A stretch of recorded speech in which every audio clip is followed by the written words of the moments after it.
ये बताइए कि आप लोग की क्या उम्मीद है? महिला वोटर की बड़ी चर्चा रही इस बार, तो क्या होगा? होना क्या है, जो हो रहा है महिलाओं के लिए हमारी सरकार, हमारे माननीय प्रधानमंत्री मंत्री जी कर ही रहे हैं, तो इसके लिए सोचना क्या है। जो होगा महिलाओं के लिए बेहतर से बेहतर होगा। आपकी क्या उम्मीद है? मेरी उम्मीद है कि महिलाएं आगे बढ़ रही है और इसी तरह बढ़ती रहेगी। मतलब ये भी सोचा होगा ना कि चूंकि महिला वोटर की बड़ी चर्चा हुई, तो हो सकता है डिप्टी सीएम का पद किसी महिला को मिल जाए या मंत्रिमंडल में ज्यादा प्रतिनिधित्व मिले। देखिए, ये तो आला कमान पर निर्भर करता है और महिलाओं को बढ़ावा देने के लिए हमारी सरकार सबसे आगे है और अग्रसर है। चलिए, बहुत कोई जानकारी मिल पा रही है कौन मंत्री बन रहा है? नहीं जी, अभी नहीं। तो अभी किसी के पास कोई जानकारी नहीं है और हर विधायक यही कह रहा है कि हमें इंतजार है कि बैठक में क्या कुछ होता है, लेकिन कोई पुख्ता जानकारी किसी के पास नहीं है और इसलिए सब इंतजार कर रहे हैं कि आखिर इस बैठक में क्या कुछ होता है। और एक एक करके देखिए, जो विधायक हैं पहले यहाँ पर उनका नाम जो है वो यहाँ लिखा जा रहा है और इसके साथ यहाँ तिलक लगाया जा रहा है और तिलक लगाने के बाद वो अंदर दाखिल हो रहे हैं। तिलक लगा लिया, मंत्री पद का तिलक लगेगा किसको? देखिए, केंद्रीय नेतृत्व जो है, जिसमें आदरणीय देश के प्रधानमंत्री नरेंद्र मोदी जी और बिहार के विकास पुरुष नीतीश कुमार जी के नेतृत्व में एनडीए को प्रचंड बहुमत मिला है। और कल जो महोत्सव है, जो शपथ ग्रहण का महोत्सव है, मैं सीमांचल की ओर से और बिहार की जनता का आभार व्यक्त करता हूं। इस बार कुछ नया दिखेगा या फिर जो पहले से तस्वीरें थी, जो चेहरे थे, वही आप? केंद्रीय नेतृत्व जो है, जो निर्णय करेगा वो सर्वमान्य होगा और जो होगा बहुत ही अच्छा होगा। तो जो होगा बहुत ही अच्छा होगा और हर किसी को उम्मीद कि इस बार जो है, चूंकि एक बड़ी जीत मिली है, तो ऐसे में मंत्रिमंडल जो है बिल्कुल अलग दिखेगा। आप अंग क्षेत्र से आते हैं, ये बताइए कि वहाँ बहुत कई चर्चाएं पहले से हो रही थी लेकिन नतीजे बिल्कुल अलग हुए, और अब क्या जानकारी मिल पा रही है कि अंग में से किसको प्रतिनिधित्व मिल रहा है मंत्रिमंडल में? नहीं, ये तो पार्टी निर्णय लेगा। ये तो कोई जानकारी नहीं, ये पार्टी निर्णय लेगा भाई। और ये बताइए कि आखिर शपथ ग्रहण को लेकर क्या तैयारी है? नहीं, वो तो देख ही रहे क्या है इस बार। तो जो भी विधायक यहाँ पे आ रहे हैं, किसी के पास कोई ज्यादा जानकारी नहीं है। हर किसी का सिर्फ यही कहना है कि जो शीर्ष नेतृत्व है वो तय करेगा और जाहिर है इसी का इंतजार सबों को है। देखिए, एक एक करके तमाम विधायक पहुंचने शुरू हो गए हैं। बेगूसराय से हैं रजनीश कुमार, पहले एमएलसी थे लेकिन अब ये विधायक के तौर पर जीते हैं। तेघरा से जीते हैं आप।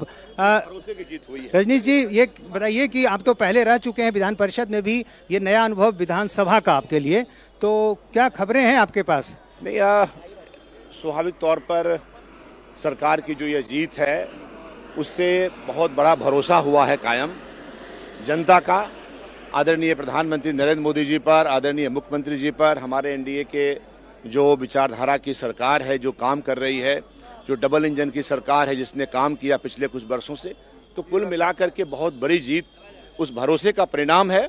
और हम ये समझते हैं कि जो यह जीत करके जो अभी जो ये हम लोग आए हैं और इसमें जो सरकार बनेगी वो बहुत अच्छा काम। बेगूसराय से आपके नाम की चर्चा भी हो रही है मंत्री पद? नहीं, ये तो सब जाने, पार्टी जानेगी। तो बेगूसराय से आते हैं, इस बार जीत मिली है और जिन नामों की चर्चा हो रही है उनमें से एक इनकी भी थी। रजनीश नाम है इनका, पहले एमएलसी हुआ करते थे, इस बार टिकट मिला और जीत गए।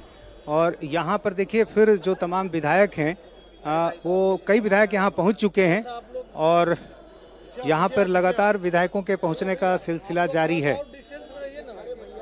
थोड़ी देर में बीजेपी की बैठक अब शुरू होगी, विधायक दल की बैठक, और इसी बैठक में तय होगा कि विधायक दल का नेता कौन होगा, उपनेता कौन होगा, और इसके बाद फिर जेडीयू की बैठक होगी और फिर उसके बाद एनडीए की बैठक होनी है। क्या कहेंगे? बड़ी जीत। हाँ बिल्कुल, देख रहे हैं क्या, ये तो सामने है और काफी सीनियर हैं, मंत्री बनने की उम्मीद होगी, पहले रह भी चुके हैं। अब पार्टी का जो डिसीजन होगा वो माना जाएगा। तो क्या उम्मीद है? खबरें कुछ जुटाई है आपने, कौन बन रहा है मंत्री? अब नहीं, अब क्या कौन बनेंगे नहीं बनेंगे ये तो हमारे नेतृत्व का फैसला होगा ना। भोजपुर से कौन बनेगा यही बता दीजिए।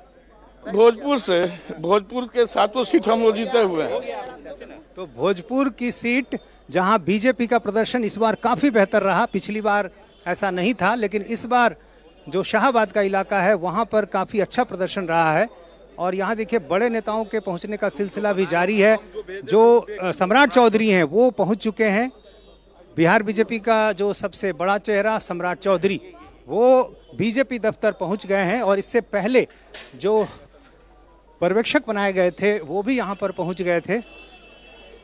विनोद तावड़े यहां पर पहुंच चुके हैं, तो सभी बड़े नेता यहां पहुंच चुके हैं और बीजेपी विधायकों में तमाम वो चेहरे जिनका सबों को इस बार इंतजार था और खासतौर से मैथिली ठाकुर की चर्चा इस बार बहुत रही। मैथिली ठाकुर भी यहाँ पर पहुँची हैं, उनके लिए बिल्कुल नया अनुभव।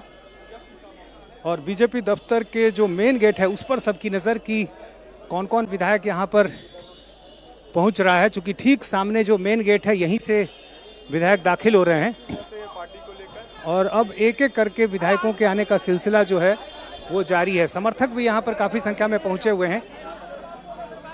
समर्थकों को भी उत्साह, जोश कि आखिर उनके विधायक का क्या होगा।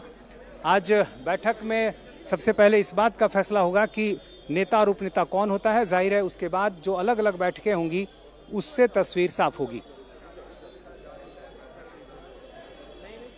तो नीतीश हमारे साथ लगातार जुड़े हुए हैं और वो जितने भी विधायक हैं जीते हुए वो पहुंच रहे हैं। विधायक दल की भी बैठक होनी है, नेता चुना जाएगा, फिर मंत्रिमंडल बनेगा, किन किन चेहरों को मंत्री पद दिया जाता है। कुछ वही चेहरे होंगे जो पिछली सरकार में थे, कुछ नए चेहरे भी हो सकते हैं। क्या नीतीश को एक सरप्राइज फैक्टर भी हो सकते हैं। महिलाओं की भागीदारी कितनी होगी। बीजेपी विधायक दल की बैठक से पहले विधायकों का तिलक करके स्वागत और फिर मीटिंग का सिलसिला शुरू होगा। तो जो खबरें आएंगी वो एक एक करके हम आप तक पहुंचाएंगे ही। नीतीश, अभी आपने बताया सम्राट चौधरी भी पहुंचे हैं।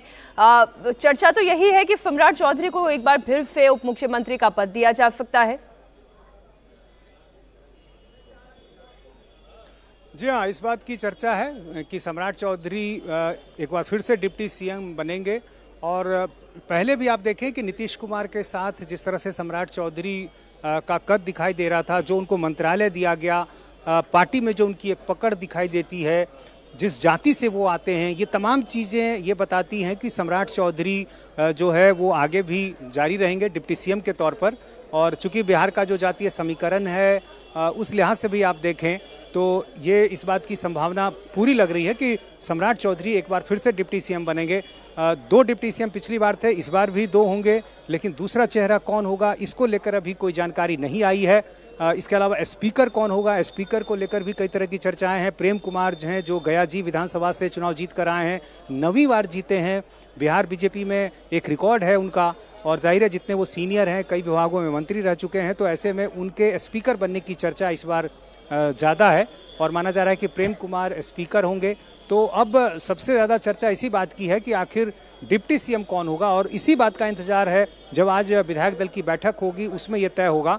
और दूसरी तरफ जो शपथ ग्रहण समारोह है उसको लेकर भी बड़े स्तर पर तैयारी की जा रही है। पटना के गांधी मैदान में यह तैयारी की जा रही है क्योंकि प्रधानमंत्री नरेंद्र मोदी जब चुनावी सभा को संबोधित कर रहे थे उस समय भी उन्होंने इस बात के संकेत दिए थे कि जब वो सरकार बनेगी तो एक बड़े कार्यक्रम में वो यहाँ पर आएंगे।